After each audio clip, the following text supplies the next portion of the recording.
मी नंतर करा ना पूजा तुझी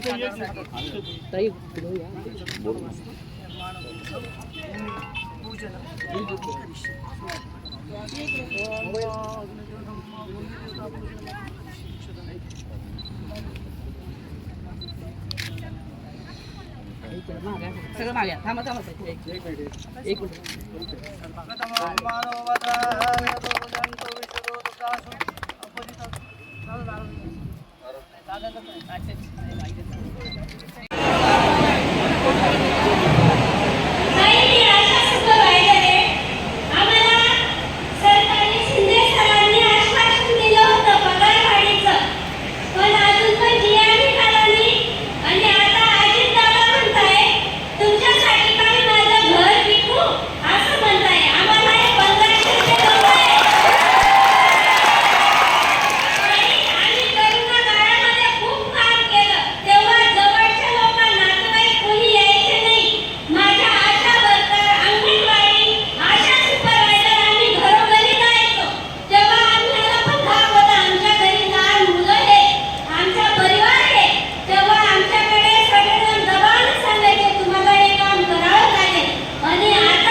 थँक्यू गुरुजी.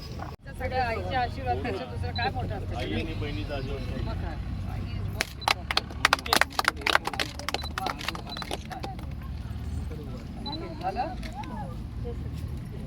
काही घर आणि कार्यालयाची एक सेपरेट बिल्डिंग बनणार आहे.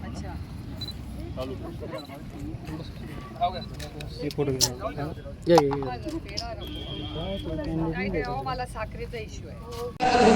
तेव्हा सुप्रिया सुळे नवाब मलिकांच्या बाजूने मी बोलले होते की भारतीय जनता पक्ष त्यांना दहशतवाद वगैरे बोलत होते. हे माझं भाषण नाही आहे, भारतीय जनता पक्षाचं भाषण. मी कधीच कुणाबद्दल असं भाषण करत नाही. त्याच्यामुळे जेव्हा नवाबाईंनी परवा स्टँड घेतला मलाही आश्चर्य वाटलं. म्हटलं जी भारतीय जनता पक्ष माझं भाषण चुकत असेल तर सांगा. माझ्या माहितीप्रमाणे मी जे वर्तमानपत्रात वाचलं त्याच्यात भारतीय जनता पक्ष हे नवाब मलिकांवर टोकाचे जाऊन आरोप केले आणि देवेंद्र फडणवीसांनी अजित पवारांना पत्र लिहिलं होतं की आमच्या आघाडीमध्ये नवाब मलिक चालणार नाही. बरोबर का चूक? जेव्हा देवेंद्र फडणवीस नवाब मलिकांना अंतर देत होते तेव्हा नवाब मलिकांच्या बाजूनी मीडियामध्ये फक्त एक व्यक्ती बोलली होती आणि त्या व्यक्तीचं नाव सुप्रिया सुळे. कारण का मला कसली भीती नव्हती, मला त्यांची भीती नव्हती, काय नव्हतं. कारण का नवाबभाई आणि आम्ही एकत्र अनेक वर्ष काम केलेलं. मला तरी माहिती नाही, सोयीप्रमाणे नाती जोडायची आणि सोयीप्रमाणे नाती तोडायची हे भारतीय जनता पक्षाचे संस्कार असतील. एक वेळ हे आमचे नाही. एकदा नातं जोडलं की ते आयुष्यभर जीव गेला तरी चालेल, पण टिकवण्याची नैतिक जबाबदारी ही एका बहिणीची असते. हेच बहिणीचं प्रेम असतं. तुम्ही सगळे रक्षाबंधन वगैरे बोलताय. रक्षाबंधन हे बंधन कशाचं असतं? रक्षण करण्याचं असतं. ते काय पैशाने मोजलं जात नाही. हे दुर्दैव आहे की महाराष्ट्र सरकारला सगळ्यातच पैसे दिसतात. तर काय सरकारच खोक्यांचं आहे. 50 खोके